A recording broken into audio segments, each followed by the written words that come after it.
In this session, I'm going to talk about carcinoma of the penis, a clinical case discussion. So, usually you will get this case as a short case. Okay, we'll start with the history. The carcinoma of the penis, that most of the time the patient will be presenting either with a lump, okay, either with a lump or with an ulcer over the penile region. And if you take the age group, most of the time they will be in the elderly age group. So most of the time you will get elderly age group. Carcinoma penis is very common. And if you take the community, so that is very important community, that is particularly not in our country, particularly in other countries. For example, Jews. Okay, Jews. So Jews, there is less chances for the carcinoma as because they are doing the procedure called circumcision. So what is circumcision? Circumcision is nothing but the removal of the foreskin is called circumcision. So Jews used to do the circumcision usually within a week, that is in the neonatal period, within a week they used to do. So there is less chances, even you can tell the 0% chances of getting the carcinoma of the penis. Whereas in Muslims, if you take the other community, Muslims, okay, there is chances to get the carcinoma of the penis because the circumcision is one of the protective factor. Okay, I will tell you that how it is protecting. But in cases of Muslims, the most of the time they used to do surgery anywhere between 1 year to 5 year. So there is exposure to carcinoma in this type of community. So why circumcision is preventing the carcinoma? The reason is, so in the preputial sac. So what is phimosis? Number one, phimosis is the one inability to retract the prepuce over the corona and glands. Then it is called as phimosis. But in a religious purpose, they used to do the circumcision, that they used to take all this preputial skin. Okay.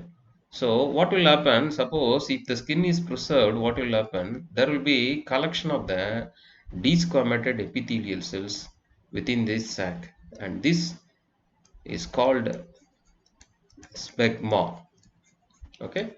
So this smegma over a period it keep on causing chronic irritation, and that leads to carcinoma of the penis. So once the patient undergoing circumcision, then there is a less chances for the carcinoma of the penis. Okay, so the Jews are, there is, you can sell 0%, whereas Muslim there is some percentage of chances of getting carcinoma of the penis. In other communities, definitely there is more chances to get the carcinoma of the penis. So as such, circumcision is one of the protective factor. Okay, and with that, the patient will be presenting with, I already told that there will be a presenting with ulceroproliferative lesion or ulcer alone over the penile region. That will be the main complaint, and you can see that as it's malignant ulcer, it will be having a sudden onset and rapid progression, and this ulcer will also bleed. And next complaint, the most of the time the patient will be complaining of the discharge. So either from the ulcer, they will be complaining of discharge, and sometimes you will get an ulcer in the prepuce, preputial sac within the sac itself. Okay, when the sac within the sac itself you are getting ulcer, then from that also the patient will be getting discharge. So this discharge usually it will be a foul smelling discharge, and it is purulent in nature. Okay, and another one is, may another complaint they used to tell phimosis. What is phimosis? Just now you told that not able to retract the prepuce beyond the corona and glands. So this is called phimosis. There are two types of phimosis are there. Number one is the primary, and number two is the secondary. So what is primary? Primary means that is since birth they are having that this problem, that is called primary phimosis. Whereas the secondary phimosis they don't have any difficulty in retracting the prepuce and all. Once the ulcer is developed within the preputial sac, then the patient suddenly get secondary phimosis. That means they can't able to retract after that development of the ulceroproliferative lesion. So that is called secondary phimosis. So secondary phimosis typically you can get in case of carcinoma of the penis. And next complaint is difficulty in passing the urine. So this is mainly to rule out the involvement of the urethra. But this urethral involvement in CA penis is very rare. Okay, because the presence of the Buck's fascia, it is preventing the involvement. So urethral involvement is very rare, but still you can ask in your history difficult in passing the urine. And other important history you should ask about swelling in the groin. That is to rule out the inguinal lymph nodes. Okay, inguinal lymph nodes. So most of the time I'm going to discuss the lymphatic drainage also. So you will get a lymph node enlargement because of the lymphatic drainage. So this is a basic history you should ask in the patient presenting with an ulcer over the penis. Next, you have to do the clinical examination. The clinical examination, that is the first you have to examine the prepuce. First thing, that is try to retract the prepuce over the glands and look for whether phimosis is there or not. And once you retract, then you try to assess inside the preputial sac also, as well as over the glands and meatus. You have to examine properly.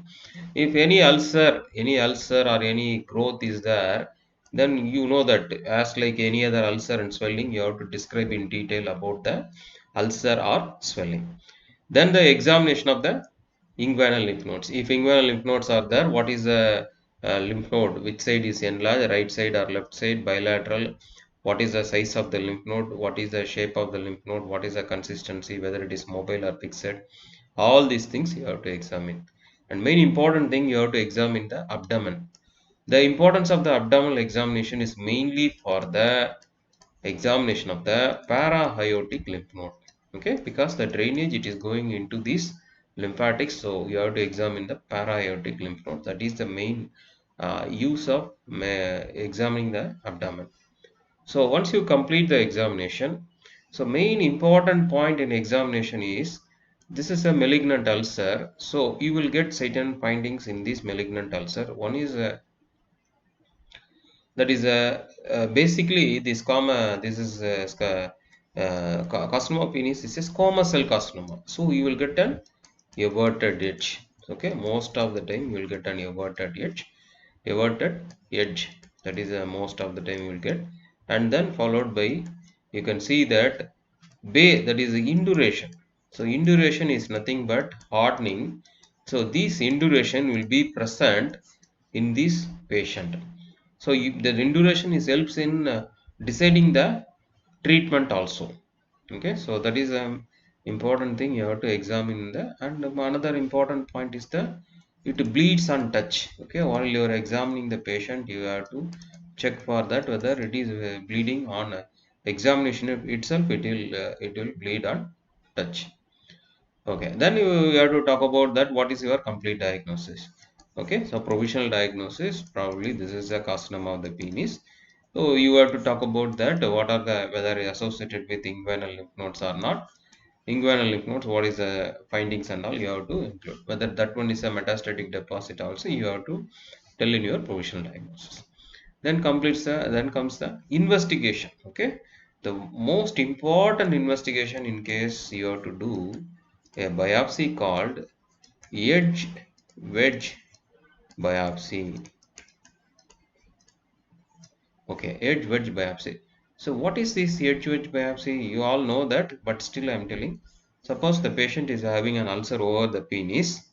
Okay, you have to take an wedge shape. Okay, wedge as like wedge shape. You have to take an biopsy. That includes normal part as well as the abnormal part. That is usually it should come in the periphery of the ulcer.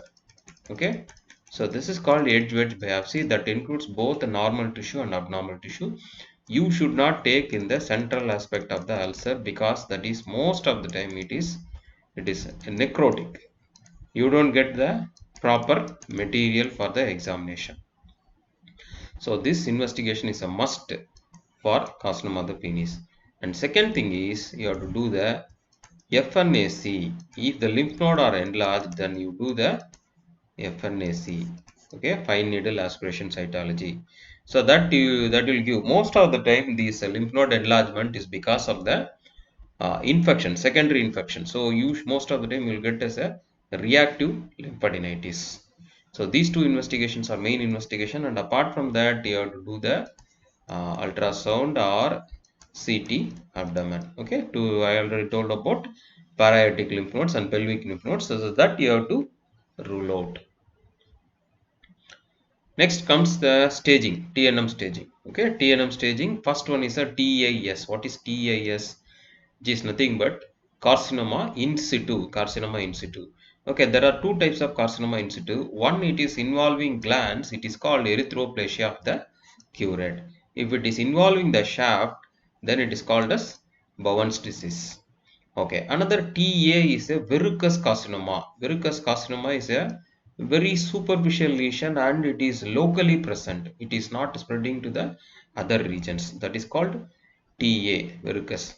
Then comes the T1. T1 is subepithelial connective tissue involvement. T2 is corpora spongiosa and corpora cavernosa involvement. T3 is urethral involvement.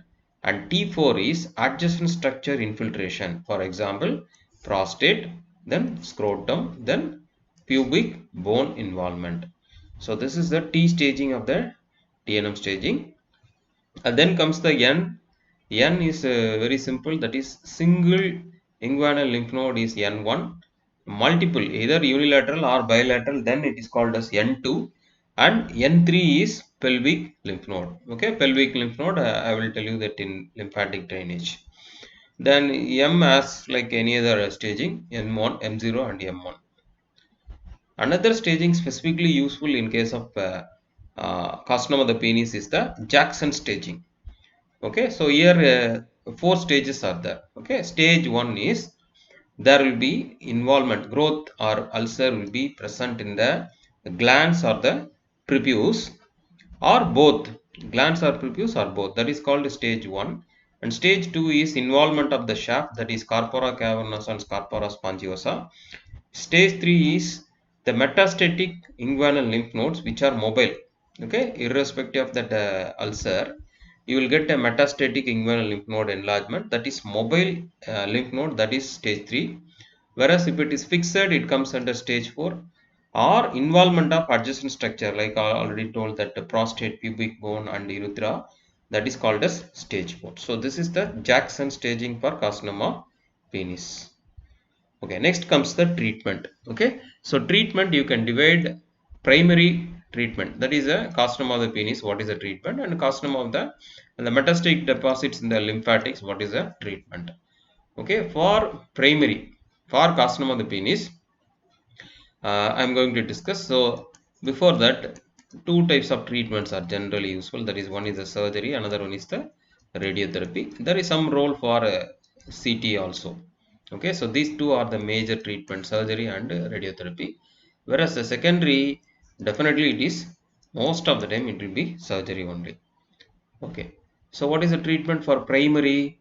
Okay, there are three modalities of treatments are available for the carcinoma of the penis: circumcision, partial amputation of penis, total amputation of penis. Circumcision is indicated only if the ulcer that is present only in the prepuce. Then you can plan for circumcision. Partial amputation of penis. I will tell you that what is partial amputation, what is total amputation, what is the indication. Okay.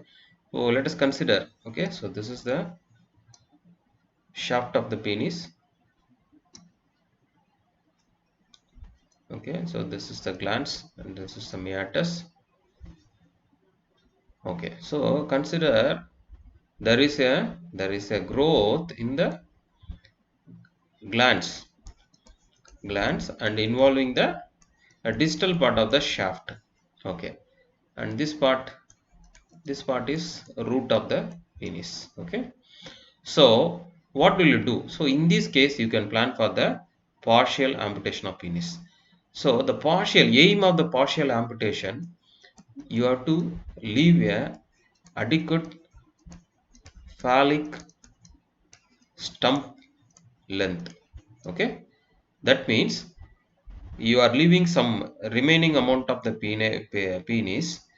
By that, the patient can able to pass the urine in standing position. Okay, patient can able to pass the urine in standing position. So that is the idea of doing partial amputation of penis. Okay. So for that you should leave an adequate phallic stump length. What do you mean by adequate phallic stump length? At least 2 centimeter. Okay. From the root of the penis, at least 2 centimeter. Okay. And if you watch carefully here, that is, if you are going to do partial amputation in this case, from the tumor margin, okay, from the tumor margin, 2 centimeter proximally you have to give clearance. Okay, from the tumor margin 2 centimeter you have to give clearance. So from here to you have to do the up to this level you have to do the amputation. After doing the amputation, the remaining phallic stump length has to be, it has to be 2 centimeter. So if it is possible, then only you can plan for the partial amputation of penis. Suppose if the root ends here, suppose the root ends, that is the root of the penis. If the root of the penis is present here, okay, that is you are having a phallic stump length is 1 centimeter. In that case, it is not indicated. Here you have to plan for the total amputation of the penis.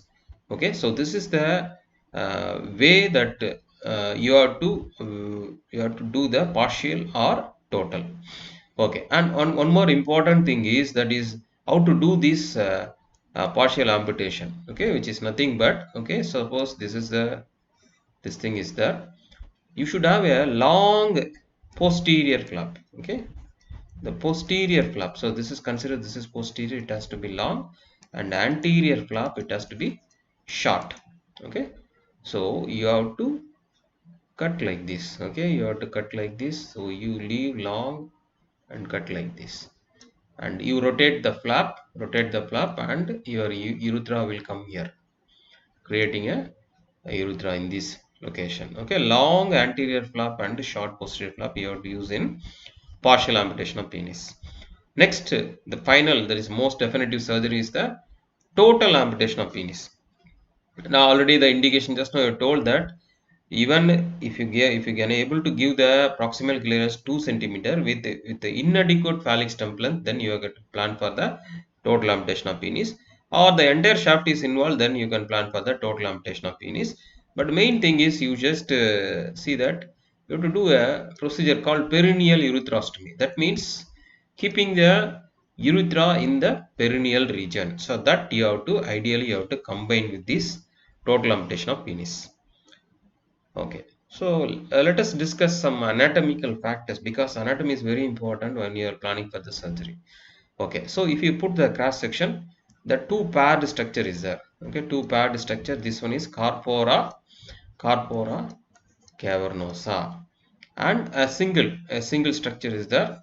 This is corpora spongiosa. Within the corpora spongiosa, you are having the urethra. Okay, you are having the urethra. Okay, so this is one cross section I'm telling, and these are the parts of the penis. Okay, and this one is the glans. So the glans is formed from the corpora. So this is corpora spongiosa.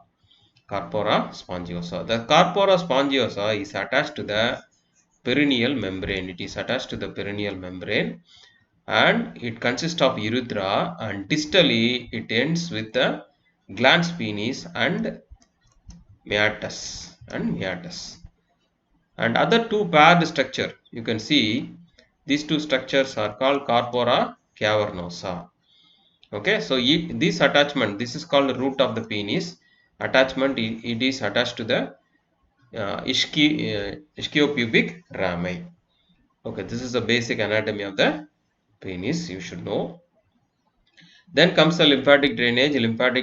Okay, It's very simple that first all the lymphatics from here it is draining into the superficial inguinal lymph nodes, then it goes to the deep inguinal lymph nodes, okay, then it goes to the pelvic lymph nodes, okay, then it goes to the pelvic. So what are the pelvic lymph node? Okay, pelvic lymph node, three lymph nodes are there. One is called external iliac lymph node, another one is internal iliac lymph node, and finally that you got the obturator lymph node. Okay, three group of lymph nodes, that is together it is called as pelvic lymph nodes.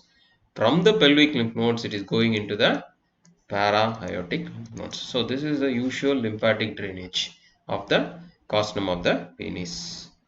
Okay, then you can see in this picture that patient underwent circumcision. Already told that the removal of the foreskin is called circumcision. Circumcision in case of CA penis is indicated only if the prepuce is involved. Okay, here in this picture you can see the partial amputation of the penis. Here you can able to see that is a short anterior flap and posterior long posterior flap and the posterior aspect, and you can able to see the drain. This is corrugated drain is kept, and you can able to see this urethra is there and Foley's catheter is coming out through the urethra. And here in this picture you can able to see the total amputation of the penis with the preservation of the bilateral testis is preserved. Okay, so in the second picture you can able to see that that is a perineal urethrostomy. You can see the urethra in the perineum. Okay, so in this patient you can see the costum of the penis involving the, okay, so involving the glands as well as the shaft and all. Same patient you can see the lymph node, inguinal lymph node, bilateral lymph nodes are present here. Okay, okay, you can see that now I am going to discuss about the operative surgery of the total amputation of the penis with the perineal urethrostomy. Okay, so here you can able to see that the first thing is I'm going to make an incision. Okay, can you see that? Okay, I will make another. Okay, so you have to make an inverted Y-shaped incision in the perineal region. So in this case we are going to do the architectomy also. Okay, you can see the inverted Y-shaped incision, and the flaps are raised.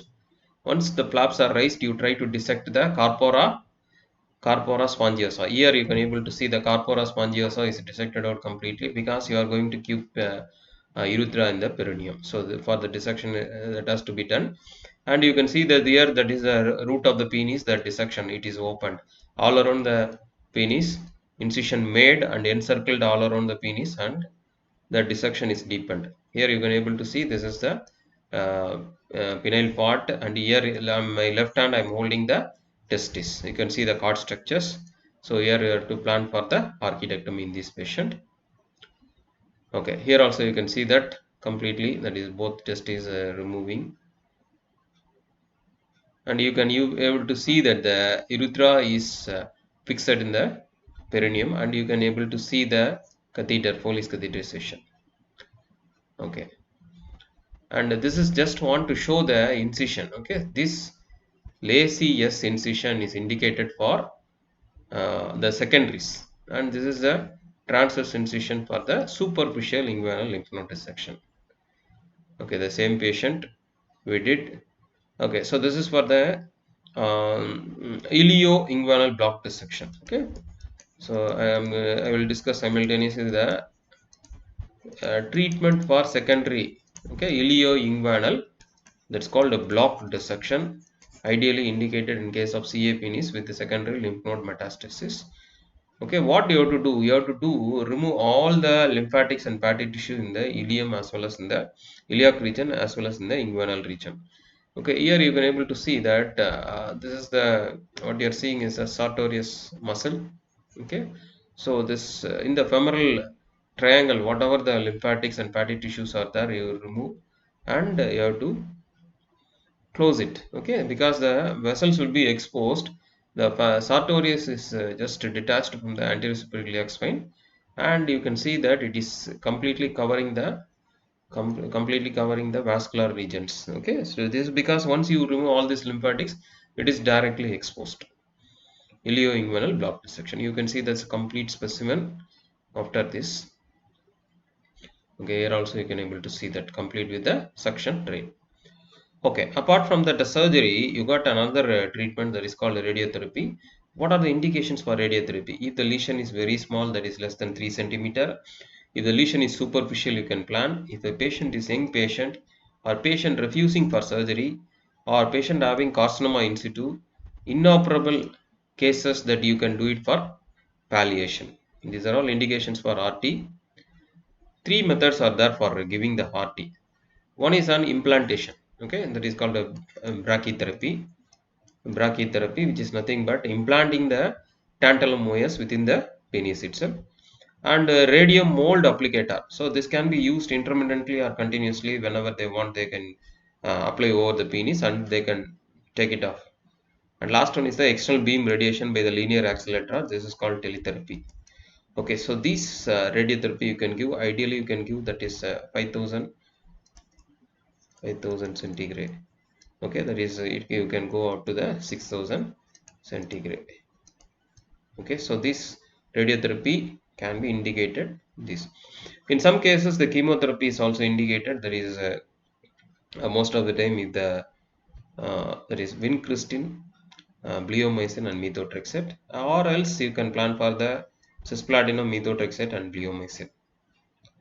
Okay, what is the treatment for secondary? So secondary, just now we discussed the treatment for secondary is the block dissection. That is ilioinguinal block dissection. You have to take out all the lymphatics. That is the pelvic lymph node, external iliac, internal iliac, and pelvic. That is the obturator lymph nodes. All the lymph nodes you have to take it out. Circumcision was a CA penis. I already told that. What is the protective factor? How it is protecting? Histology also already discussed, that is a squamous cell carcinoma, that is the most common variant usually you'll get. Other variants also there like adenocarcinoma, melanoma, and basal cell carcinoma. Okay. What is sentinel lymph node biopsy? This is SLNB. Sentinel lymph node, as like in breast also, here also it's very important. Sentinel lymph node is very nothing but, so this is a tumor. From the tumor, the tumor cells is received by the first lymphatics is called as sentinel lymph node biopsy.